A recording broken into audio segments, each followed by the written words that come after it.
After a year on the road, I thought I'd get tired of traveling. The endless clatter of railways, highways, and everything in between. But as my train pulled into the station at Bellariva, I felt every bit as excited as the first day of my journey. A whole year. It felt like a lifetime. The places I'd seen, the people I'd met, of course, the forgotten treasures I'd given a new lease of life along the way. I'm a restorer by trade. Bringing our most beloved possessions back to life is what I love to do. I'd been traveling for months, working my way from one town to the next, fixing everything from family heirlooms to VCRs. Bellariva was my chance to take a break. Unfortunately, that would have to wait until after I'd unpacked.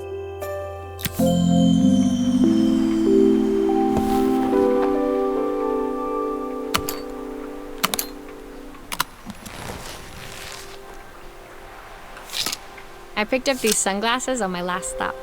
Hopefully I'm cool enough to pull them off. I saw a guitarist wearing these at a show once. Rock and roll repairwoman at your service. My passport. Not many blank pages left now.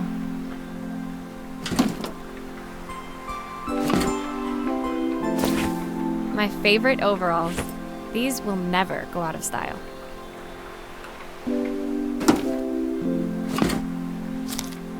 Who doesn't love a scrunchie? Practical and stylish. My parents took this after I made my first repair. Seems like a lifetime ago.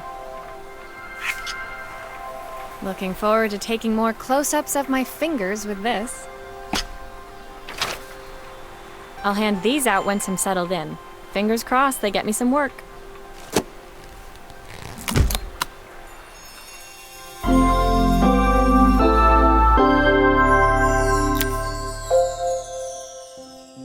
Finally, I'd made it to Bellariva. I'd come for the food festival, taking place in a few days' time. After living off TV dinners and instant ramen for the last few months, I was craving a decent meal. Of course, I'd need to earn enough money to pay for it, so I figured I'd head out the next day and find some work. My parents never wanted me to go.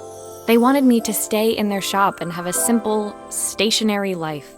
I knew there was a world out there, beyond the four walls of our antique store, that I had to be a part of. I daydreamed constantly about the weird and wonderful places each of our antiques came from. I loved figuring out their stories, revealing the memories hidden beneath the screws and wires. My story in Bellariva began with a little girl and a voice she was longing to hear.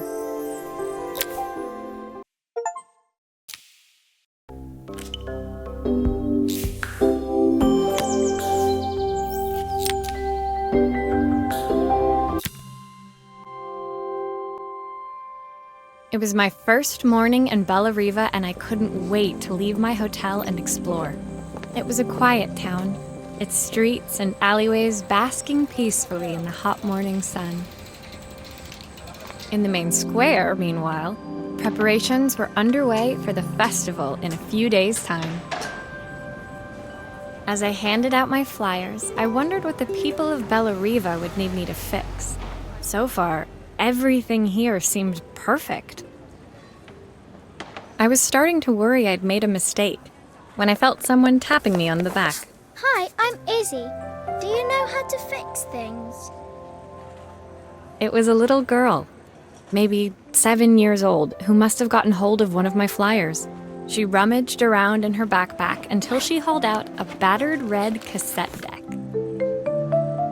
My tape is broken and I can't make it work anymore. I tried to fix it myself, but there's this metal thing in the way. Can you try?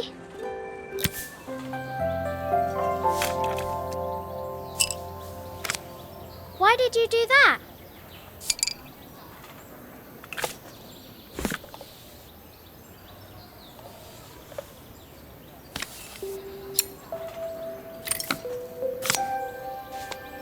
Aha!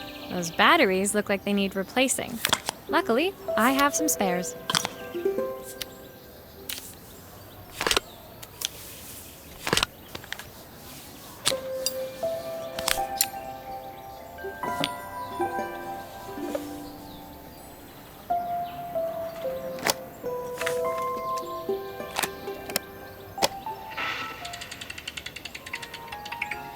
Will you dream a dream for me? If I sit by your side and hold you so tight, know that I will always love you, even though we both know that we must say goodnight. Good night, my darling.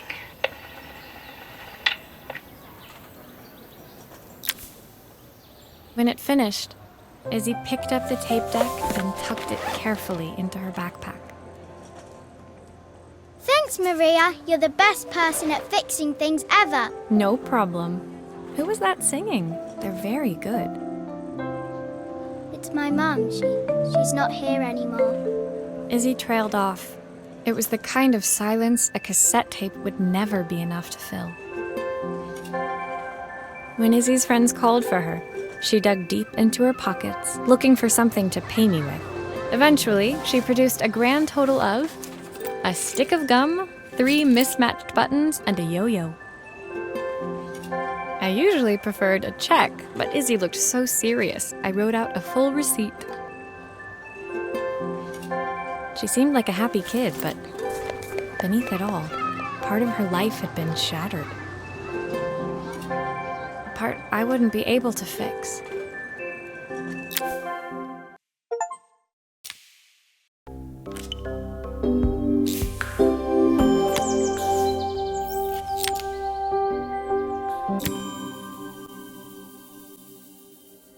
My first repair complete, I spent the rest of the day doing small jobs in and around the square. I was exhausted when I got back to my hotel and found a message asking me to make one more visit. The address led me to a quaint little house, a stone's throw from the beach. Bathed in the evening light, it looked beautiful, in spite of its flaking paintwork and chipped tiles. The front door was opened by a harried-looking man, still dressed from a long day at the office. Are you Maria? My name's Joseph. I'm Isabel's father. I'm so sorry she bothered you this morning. Please, come in. I'd like to settle up properly. On the mantelpiece, I saw the remains of a broken statue. Without thinking, I picked up a fragment. Ah, my father's statue. What's left of it, at least. Yet another way I'd have disappointed him. It survived 100 years in this family. But 5 minutes with Isabel and... Do you think you can salvage it?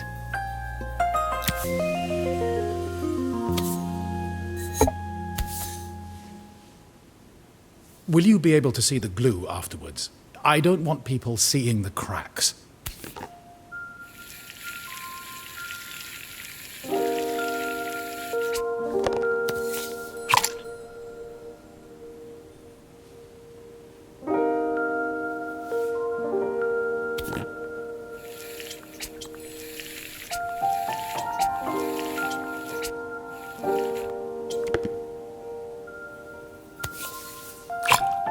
Sometimes I think my daughter should come with a warning label.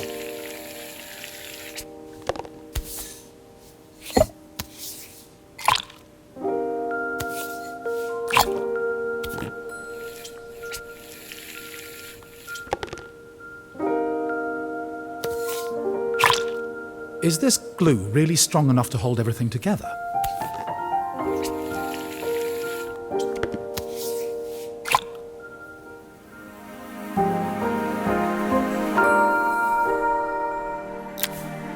Thank you, Maria. It looks as perfect as it ever did. My father wanted me to make something of myself.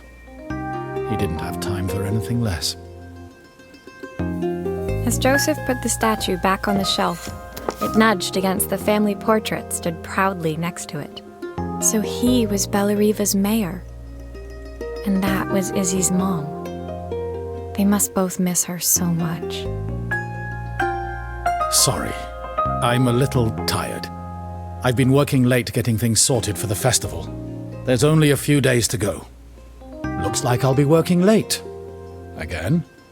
When I told my parents I wanted to leave, they always found an excuse to be busy, to avoid talking about it.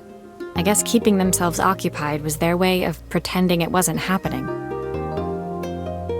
Joseph's work must have been taking up so much of his time. But maybe that was what he wanted. I just hoped he was finding enough time for Izzy, too.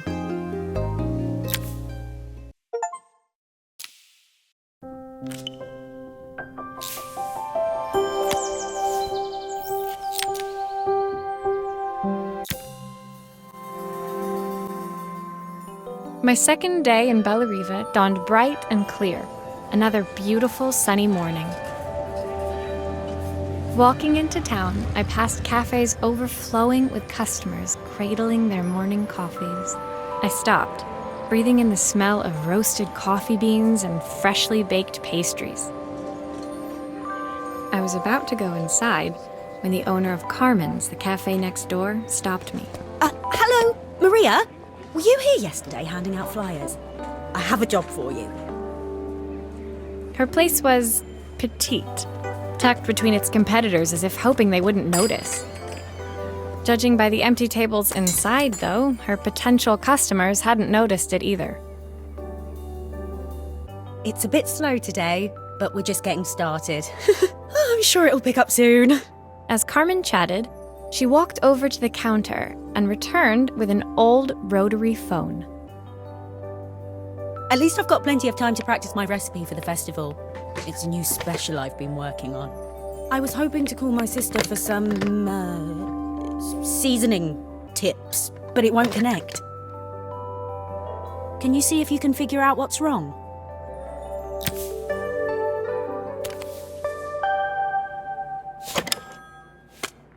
You can fix it, can't you? I can't afford to replace it. Obviously, we'd normally be much busier than this.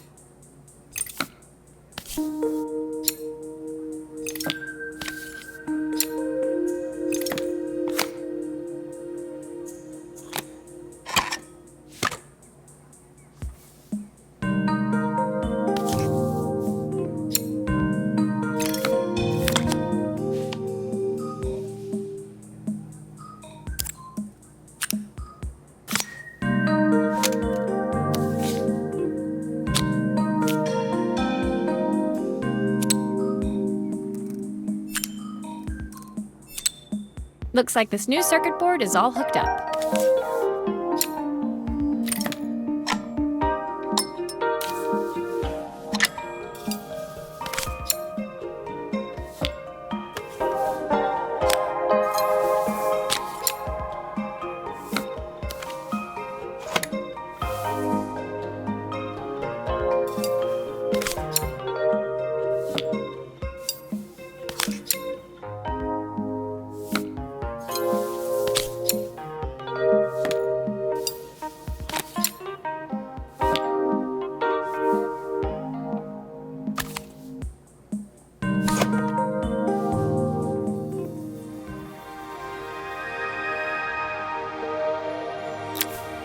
When I handed the phone back to Carmen, she seemed almost reluctant to take it from me.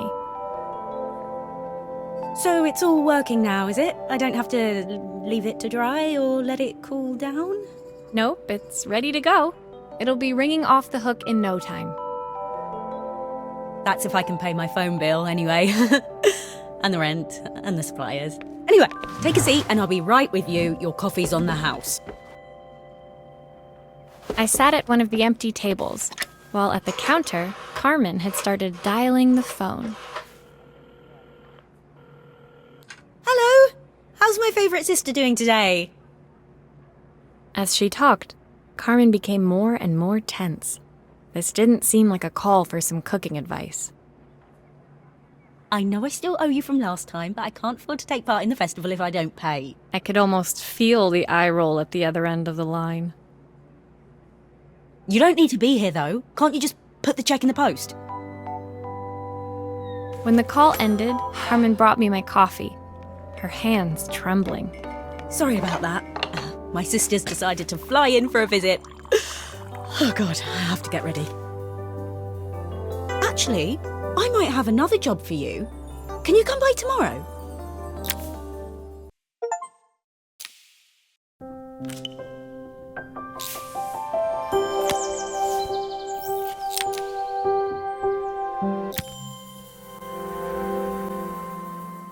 The next day, I'd promised Carmen I'd return to help her get the cafe ready for her sister's arrival. I was about to set out when I received an unexpected call from my hotel's reception desk. Apparently, another guest had asked for me by name. Curious, I took the creaking elevator up to the top floor and made my way to the room number they'd given. I knocked. Are you here about the camera? It's about time. The woman in front of me was immaculate, not a hair out of place or a crease to be seen. My sister tells me you know how to fix things. I'd usually go to an expert, of course, but in this town... So this was Carmen's sister? The two of them couldn't have been more different. Inside her room, I saw a beautiful reflex camera, any professional photographer's dream.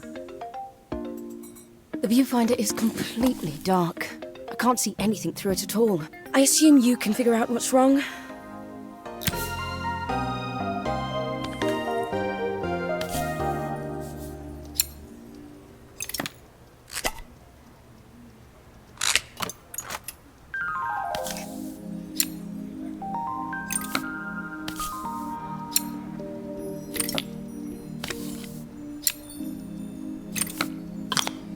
I don't suppose you've fixed anything this valuable before.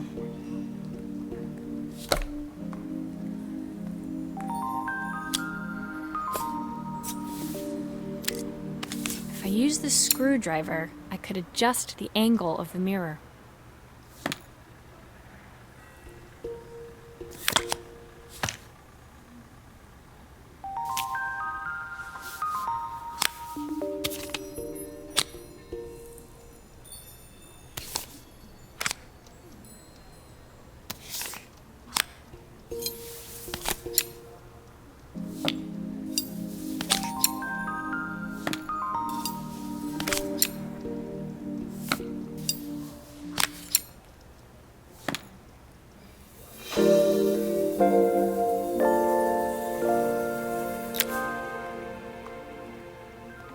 I felt a pang of envy as I handed the camera to Helena. I put my disposable to shame. I picked it up on my first trip to Paris. It's a 1958 limited edition, the first of its kind. It cost me 3 months' salary, but it was worth it. I had no idea what 3 months' salary meant to Helena, but I was pretty sure it was more than I could afford. It was strange, really, that we were even staying in the same hotel. I'd picked this place because it was cheap and cheerful, but surely she could afford somewhere better? She took some test shots, fiddling with the camera settings until she was absolutely satisfied. This work is immaculate. At least there's one person in this town who knows what they're doing. Sending you to me might be the first thing Carmen's actually gotten right. I wondered why Helena had bothered coming if she thought so little of her sister. I hear nothing from her for weeks, and then when she finally does call me, all she wants is money. If she thinks I'm lending her another penny, she'll have to convince me it's not a total waste of time. That didn't sound good. If Hurricane Helena was about to hit, I hoped Carmen was ready.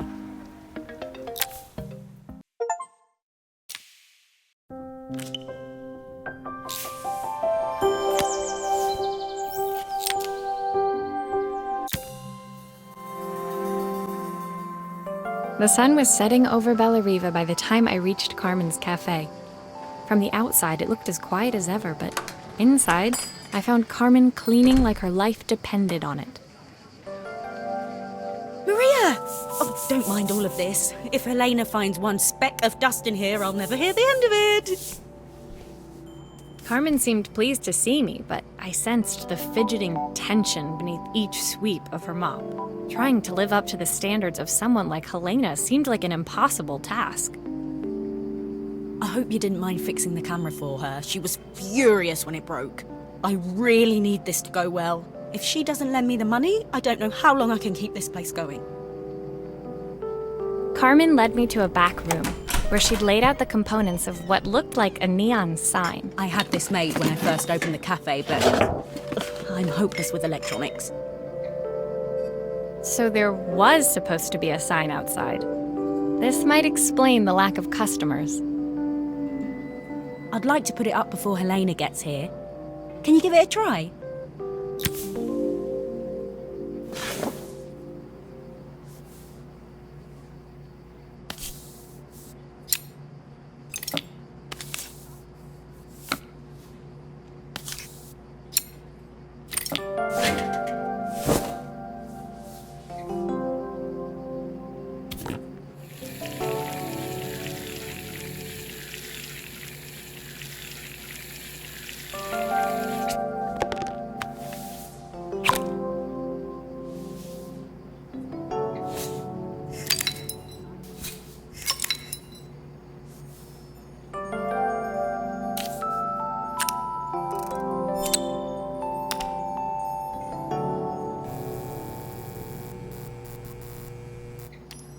I don't know, it's a bit, flat. Maybe if it flashes, it'll really catch people's eye. Great idea. I think I have a spare part that could do that.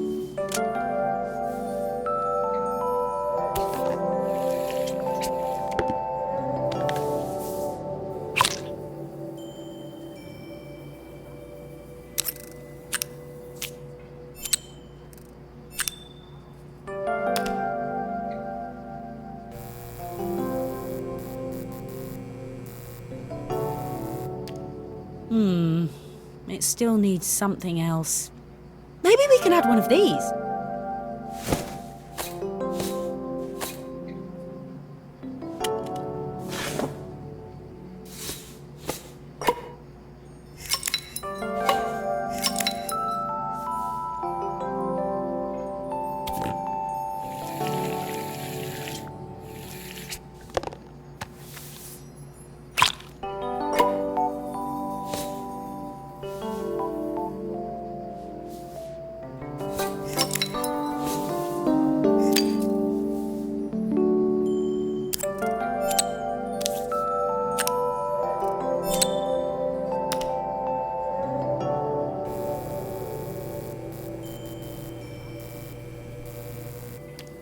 It works!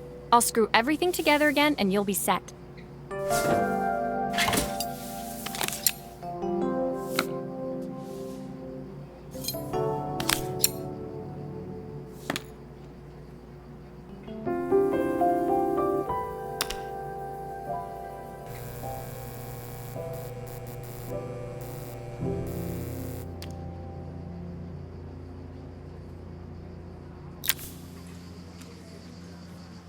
The sign fixed, we headed outside and mounted it carefully over the cafe door.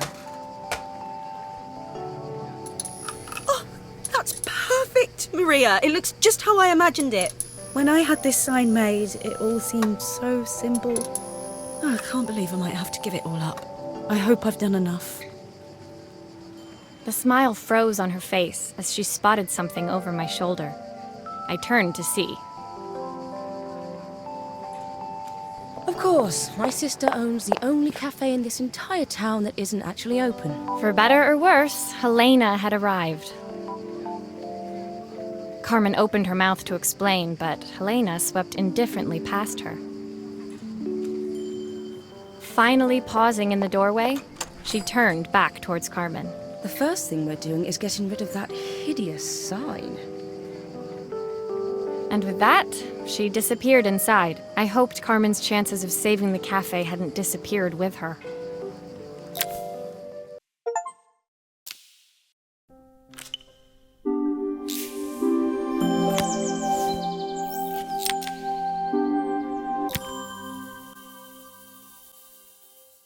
It was the day before the festival, and the whole town was busy getting ready.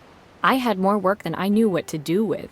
When Joseph called with another job, I was craving the cool quiet of his and Izzy's seafront house.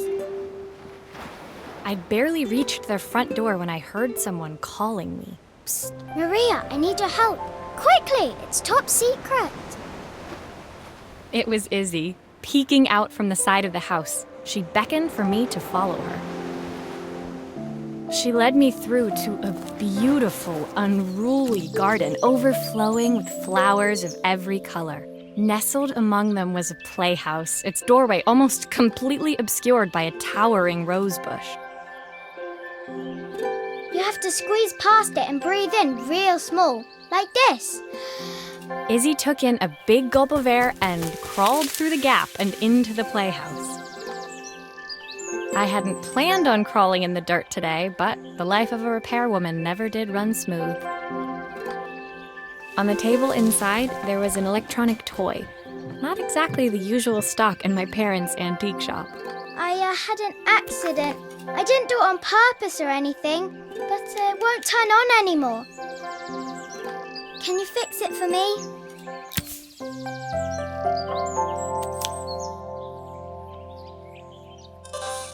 Why does it sound so scary? It wasn't like that before.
Do grown-ups play games as well?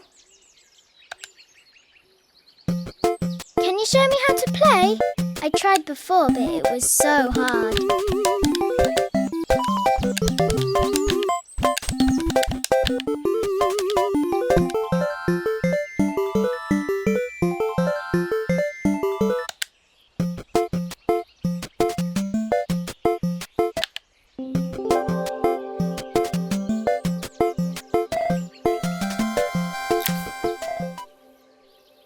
Her toy fixed, I watched Izzy retreat into its screen, taking refuge in a 3-inch world of her own. Well, I'd better head inside. Your dad is waiting for me. Please don't tell him about the game. He'll think I broke it on purpose. Why would he think that? Because, well, I kind of dropped it really hard at the wall. Izzy looked down, scuffing her shoes on the worn floor of the playhouse. My dad said I had to go to this stupid festival tomorrow and put on a stupid dress, and I don't want to. All he cares about is working. He never wants to see me unless it's for his job. I'm not going. He can't make me. With that, Izzy dove back through the rosebush and disappeared into the wilds of the garden. She was so young. She couldn't be expected to see that her dad was struggling too. It made me think, had I really tried hard enough to understand my parents' point of view? I was so focused on the adventures ahead of me. Maybe I didn't care enough about leaving them behind.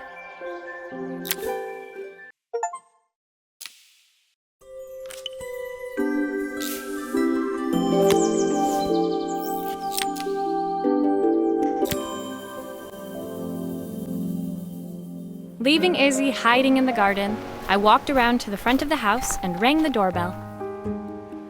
It was only then I noticed my favorite overalls covered in grass stains. I scrubbed desperately, but it was too late. Maria, what are you doing? What happened to your clothes? I was, repairing a lawn mower. How unusual. Well, do come in. The job I've got for you is a little more delicate. Totally embarrassed, I walked into an orderly room filled with papers and ledgers. So this was his office. You must be so busy getting ready for the festival. Are you looking forward to it? Of course. It's traditional for the mayor to judge food from every cafe and restaurant in town. I'll be declaring the best chef in Bella Riva by this time tomorrow. Speaking of which... He unclipped the watch from his wrist and very carefully handed it to me. I'll have a tight schedule to follow, but my watch stopped working a while ago. Could you see if you can make it tick again?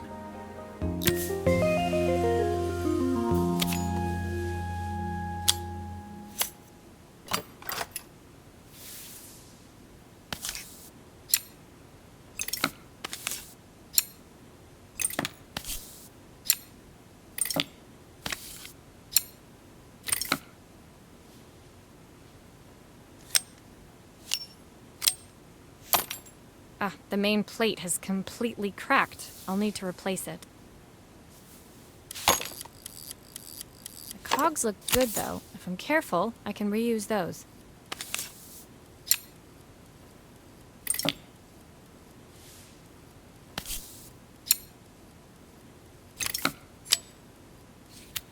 Are you sure it will all fit back together?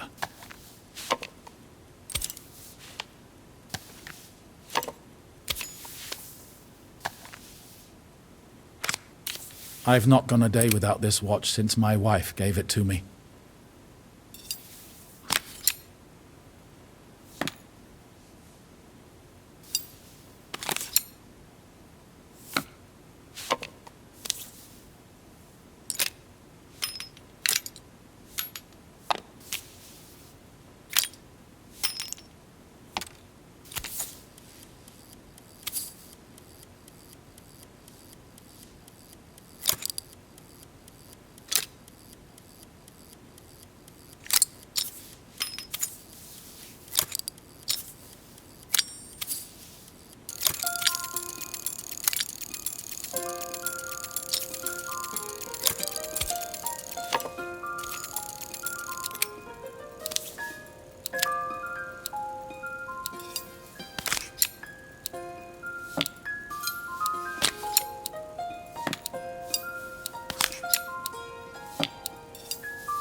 As I handed the watch back to Joseph, my fingers traced over the engraving on the back. I hoped fixing this was one small way I could help him move forward. I can't believe it's working, Maria. Thank you. My wife was a brilliant woman. Feeling this ticking on my wrist, it makes me feel like she's still here. Watches measure minutes and hours like they're infinite. I didn't know we had so little time.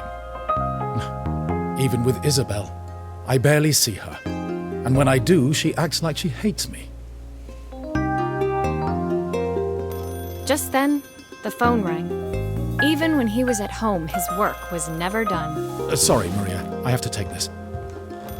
I'll see you at the festival tomorrow. As I left, I turned and saw him pacing the floor of his office, his watch glinting in the afternoon sun. I hoped its quiet ticking would at least bring him some peace during the busy days to come.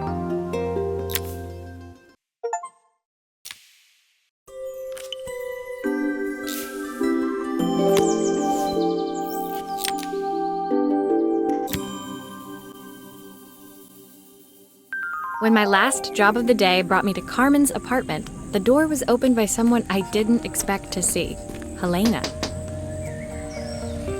Sorry for inflicting this mess on you. Carmen's never seen a knick-knack she doesn't want to buy, apparently. Carmen's apartment was a little chaotic, but totally charming. It was easy to imagine her living in a place like this. It definitely wasn't Helena's style. She seemed more upmarket than flea market. I wondered why she was even here. We're having a clear out, or at least I am. Carmen's not helping, as usual. There's a market at the festival tomorrow. I'm selling some of these things to make her some money.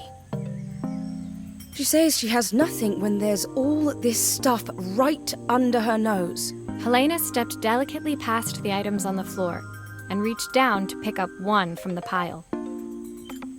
Look at this slide projector. Our parents treasured it, but Carmen treats it like a piece of junk. Can you take a look?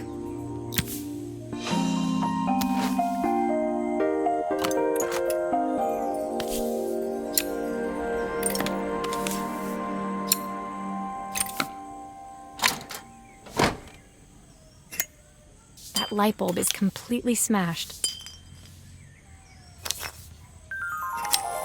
Okay, I'll need to redirect the light to the lens at the top for the projector to work.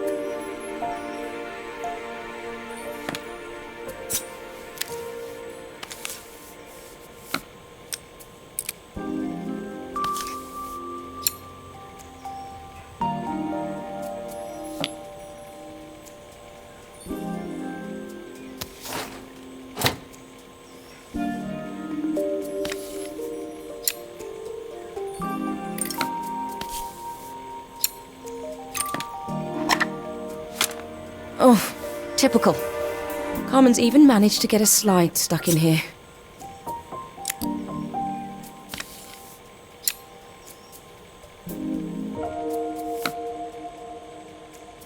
I was so excited when I moved to the city. Carmen, she looks so sad.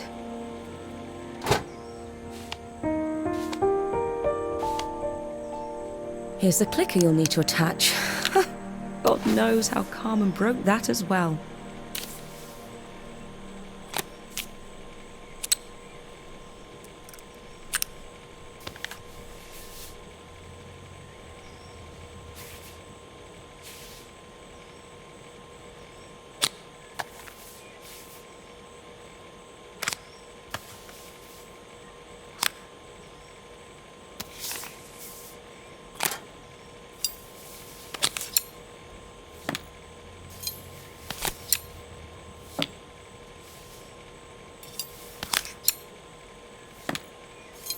Those screws still need to be put back.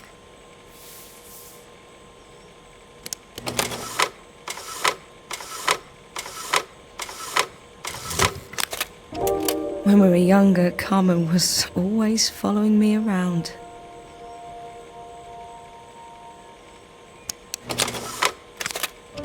I suppose she looked up to me. A cool older sister.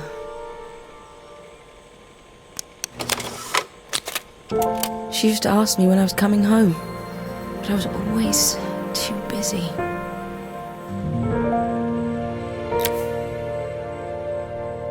Helena was transfixed, staring at the two young sisters the projector had brought glaringly into focus.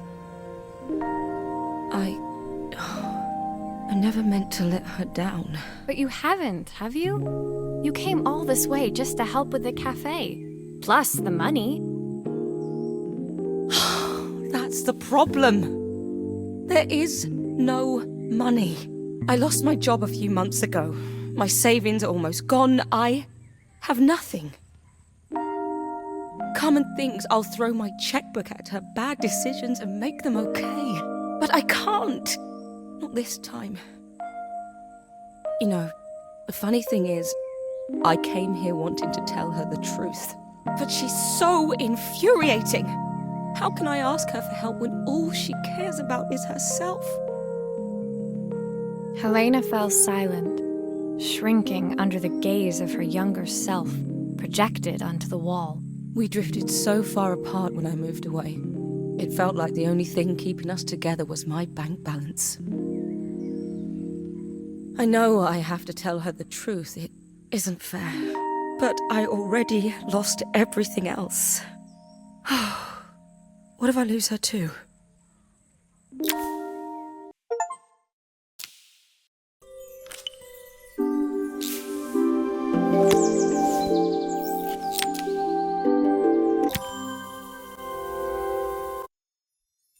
The day of the festival finally came, and after all my hard work, I was ready to put down my tools and pick up a fork. The smell as I entered the main square was incredible. Each stall was selling food even more delicious than the last. The competition would start any minute. Most stall holders were waiting anxiously for the mayor to pay them a visit. All of them, that was, except Carmen, who was still frantically chopping vegetables and stirring pots. Maria! Thank God you're here. Can I ask you the world's biggest favour? Helena was supposed to help me run the stall today, but she never turned up. Probably too ashamed to show her face. I can't believe she lied to me. Carmen was stirring so furiously she was in danger of tipping the pot over altogether. The mayor will be here any minute for the judging, but I'm almost out of my special. She wasn't really going to ask me, was she? Not on my day off. I have a stove ready to build and everything. Can you set it up and make me a spare batch?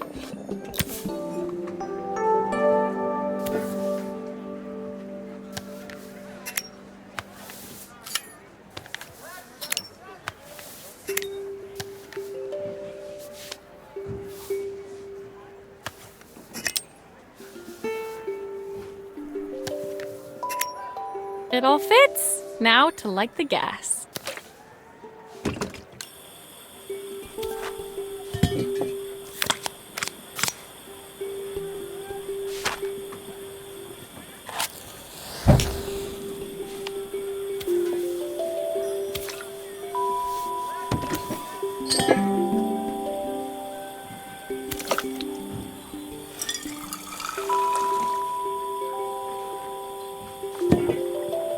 I think that pot is really boiling now. Smells great, if I say so myself.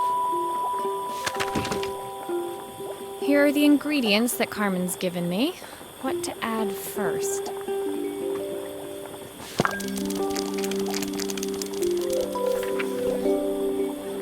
Oh, her recipe is a bit smudged. Never mind, I'm sure whatever I put in will be fine.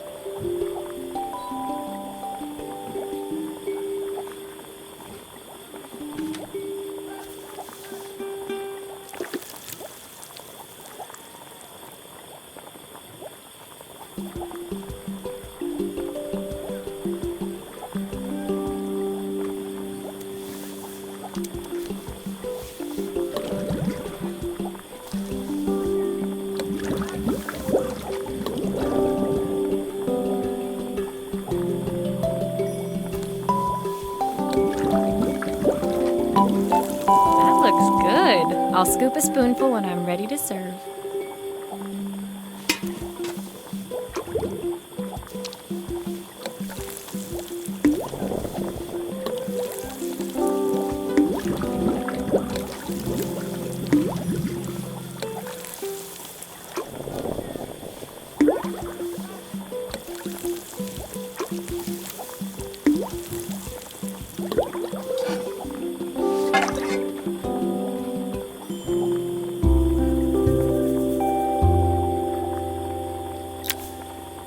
part done, Carmen took over and added the finishing touches. It was just in time, as a moment later, Joseph arrived with Izzy in tow. Carmen anxiously handed them both a serving. That was so tasty. Can I have some more, please? Well, you've certainly earned yourself a loyal customer in my daughter. We have a few more meals to taste, but so far you are one of the best. Good luck. Joseph and Izzy looked so happy together. Maybe the festival was doing them some good after all. Carmen, on the other hand, seemed annoyed. But why, when it had all gone so well? I wish Helena was here to see this. She's so convinced I'll never succeed at anything. She wants what's best for you. She's just not very tactful about it. Yes, I know. Even when I was a kid, she pushed me when no one else did.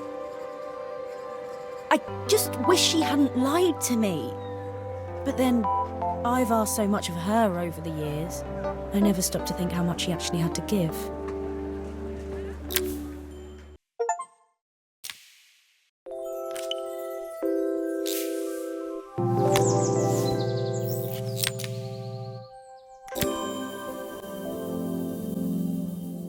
The festival finished.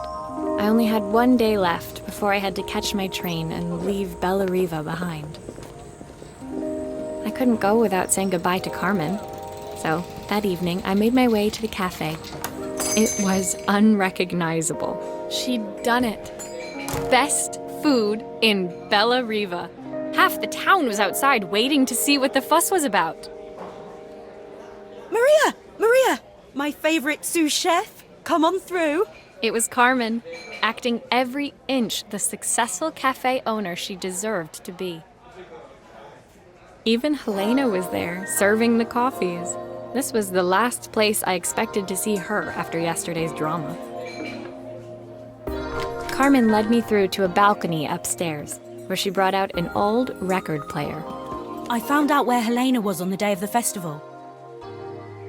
She was selling her camera to clear the cafe's debts. But then she didn't have much left for herself. So, I've asked her to come and stay with me for a while. We have a lot of catching up to do. I wanted to give her this, to cheer her up. We listened to it all the time when we were kids. Do you think it has one last tune in it?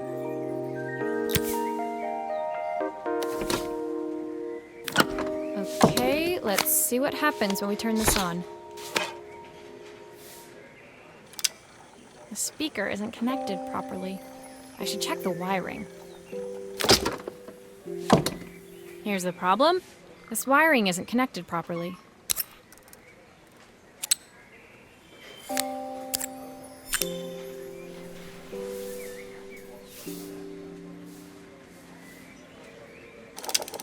The speaker isn't connected properly.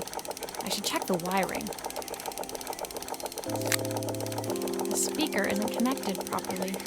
I should check the wiring. The speaker isn't connected properly. I should check the wiring. If I turn the volume up, I should be able to hear it now. It's spinning the wrong way. How can I get it to play in the right direction? It must be to do with the motor. Let's see if one of these spares can turn things around.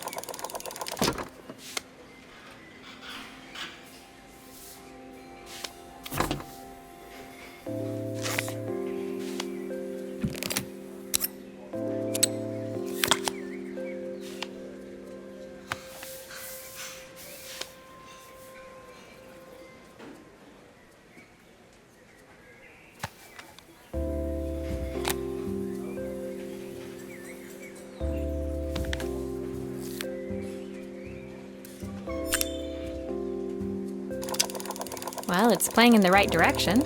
I should check it's turning at the correct speed.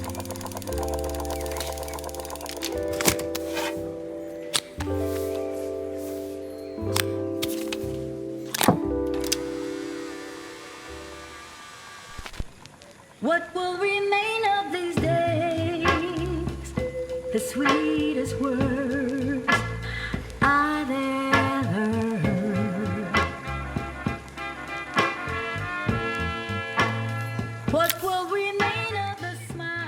The record player's crackling tune must have caught Helena's ear, as she appeared a few moments later. Is that my old record player? I can't believe you've kept it all these years, Carmen.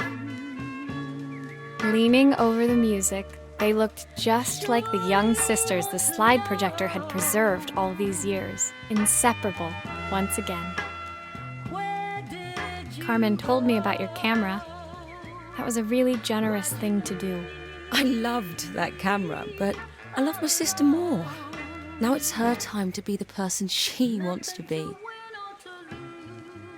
I'm going to stay here with her for a while. Make up for lost time.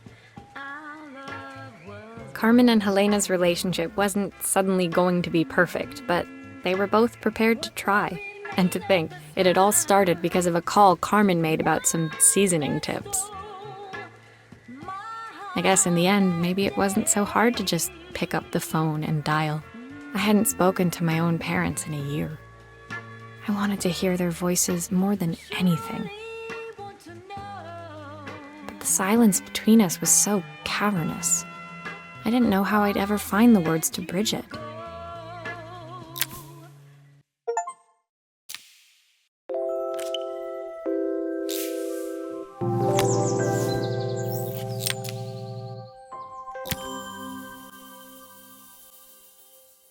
My final morning in Bella Riva, I received one last call out to Joseph and Izzy's house. I knew I had to pack, but I figured I could squeeze in one final job before I had to leave.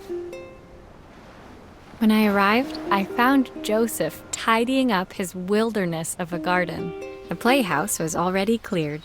Inside, I could see Izzy happily testing out her screw-driving skills on the back of her cassette deck. You've made quite the impression. Izzy, tells me she's going to be a repairwoman like Maria. I'm sure she could be anything she wanted if she put her mind to it. She could. She's a brilliant child.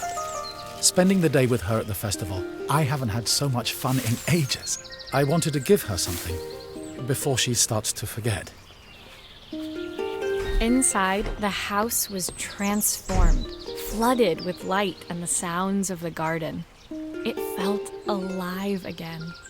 This would be my last repair in Bella Riva, but it felt like it was the house that had really been restored.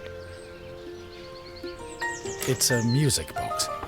It used to play beautifully, but now when I wind it up, nothing happens. I'd love for Izzy to hear it sing again. Can you help?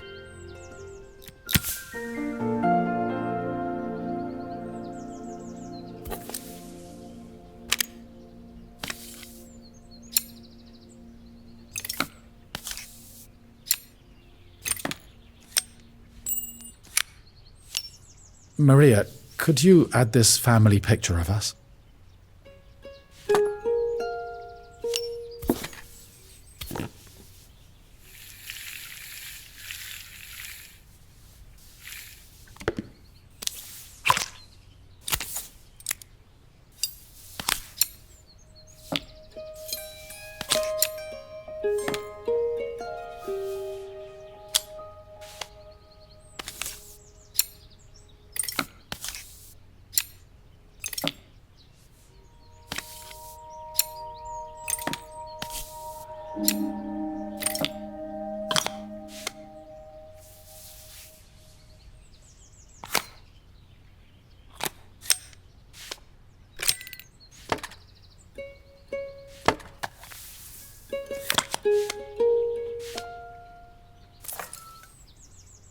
This mechanism is completely broken. I'll need to take it all apart before I can fix it.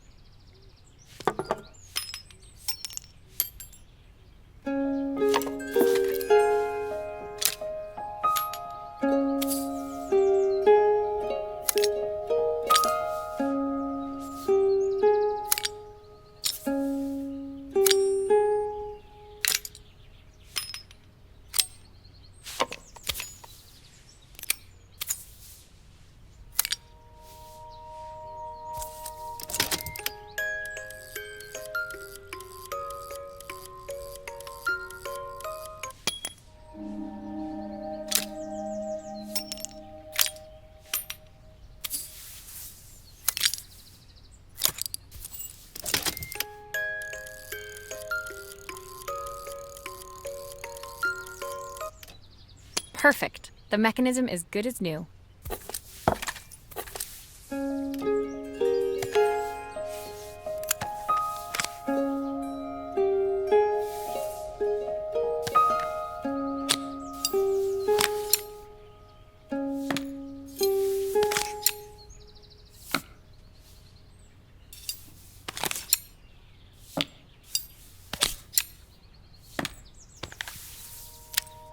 I think that's everything back together again.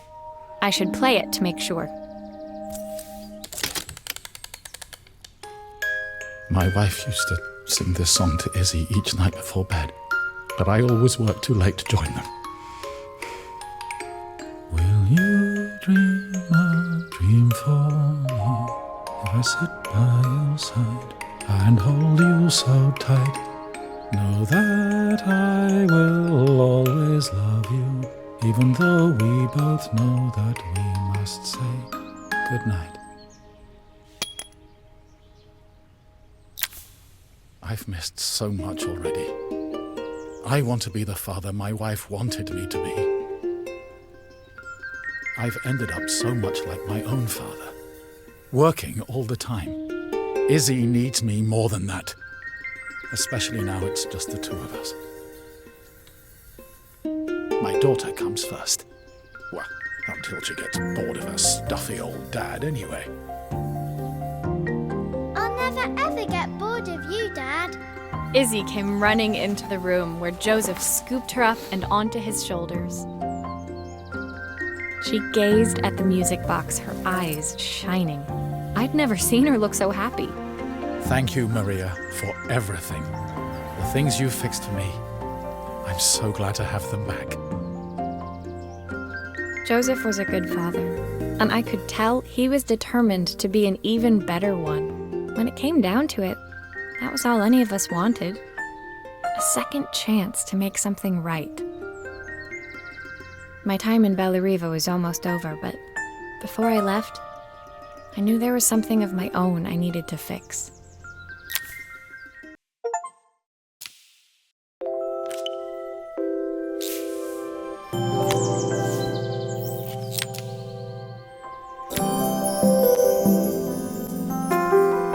My time in Bellariva was almost at an end. Another chapter finished in a story whose ending I hadn't felt ready to write.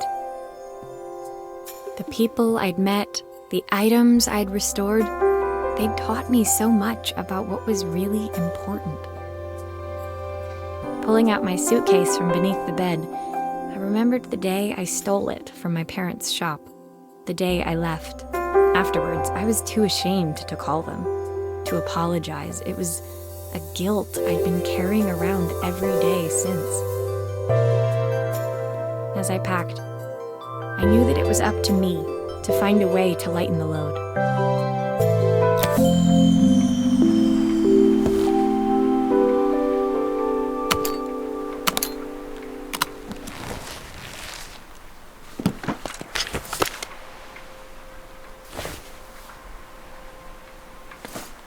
Helena gave me these designer shirts.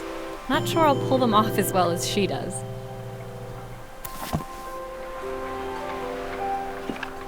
Joseph's idea of light reading for the train. It does look thorough.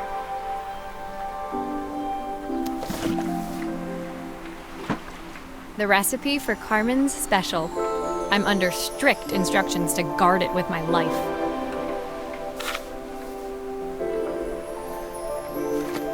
My parents would love Bellariva. Maybe I can convince them to make the trip. My train ticket. I can't believe it's time to leave Bellariva behind. Izzy gave me this in exchange for my repair manual. She'll be a pro in no time.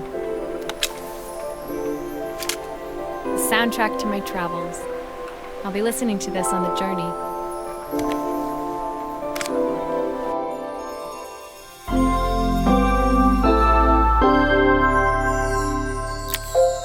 My suitcase was full, but it was my heart that felt heavy as I made my way to the station. I was sorry to be leaving Bellariva behind, but I hoped that in my own small way I'd made a difference. Helena and Carmen's reunion was possible because they'd learned to overcome their differences. Joseph had realized he shouldn't let his grief or his work get in the way of his relationship with Izzy. They'd each learned to see things from someone else's perspective. Maybe it was time I saw things through my parents' eyes. I knew it would be easier to jump on the next train, put even more distance between us, but I finally felt ready to talk to them. I just didn't know if they would. Did I even remember their number? I knew it would be easier to jump on the next train, put even more distance between us, but I finally felt ready to talk to them. I just didn't know if they would feel the same. Did I even remember their number? I wasn't sure until I reached for the phone and it all came flooding back.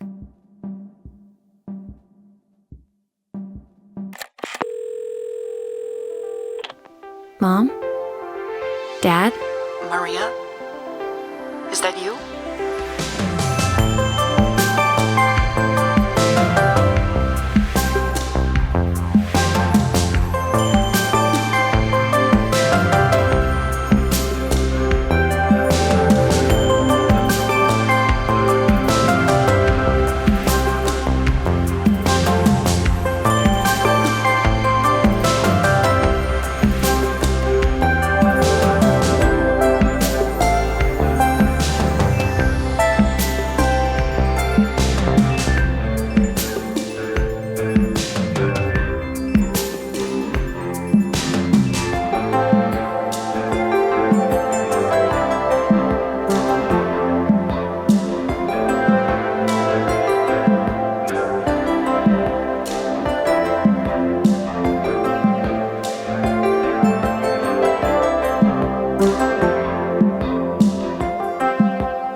Dear Maria, Carmen here. Sorry I haven't written. The cafe's been absolutely manic since you left. Luckily, I have Helena here to help. You wouldn't recognise her. She's like a new woman. She's always running round, taking orders and making drinks. I even heard her compliment a customer on their outfit. Personally, I draw the line at fluorescent green bowling shirts, but each to their own. It certainly made the customer smile. She misses the city, though. Bellariva's many things, but it's definitely not as chic as she'd like. She said there was a coffee shop near her old apartment where they made coffee with a shape drawn on top. It got me thinking, I'm an award-winning chef. I can figure out how to put a leaf on a cappuccino. A bit of cosmopolitan coffee might be just what Helena needs. Of course, ordering a new coffee machine was the easy part. I wish you could have seen the mess I got into trying to put the thing together.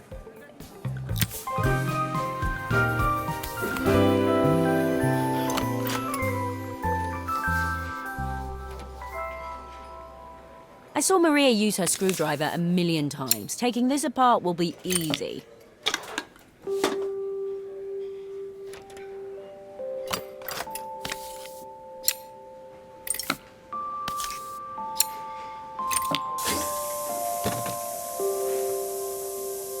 These pipes look pretty simple.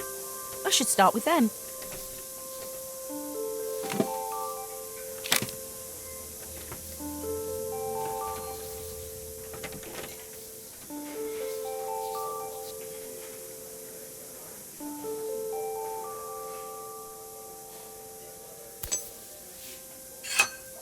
Oh, I wish Maria was here. She'd know how to put these pipes together.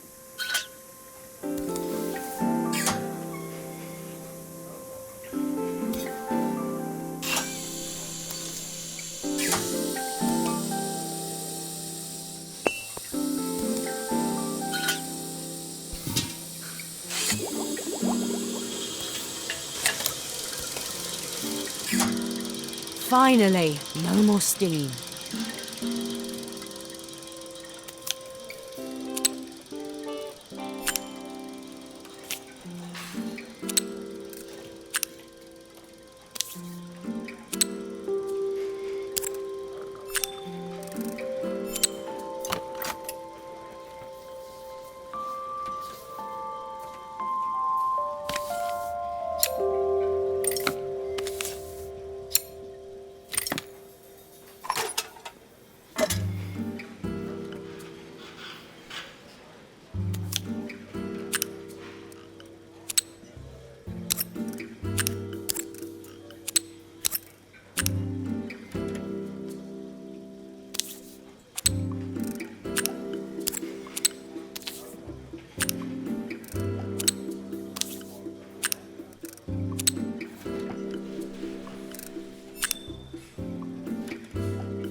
I think that's everything.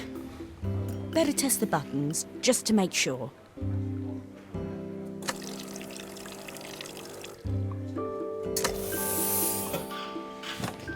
All done. Piece of cake. Time to make my first coffee, I think.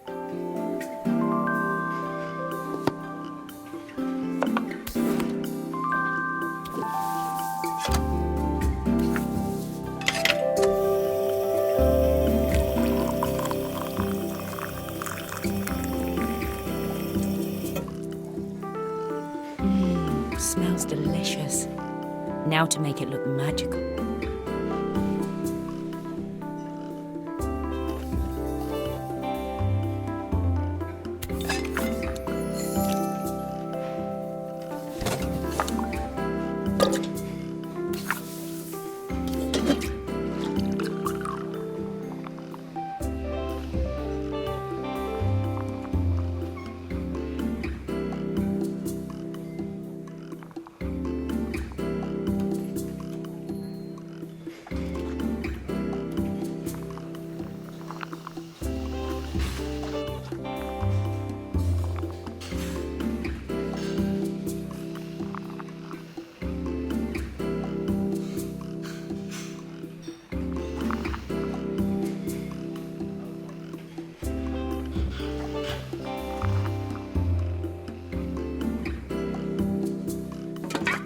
A perfect coffee.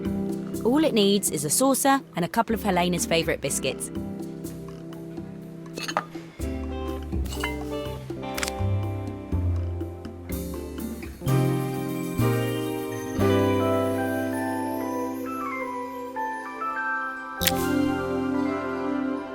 I was feeling more has-been than coffee queen by the time I'd made a drink fit for human consumption.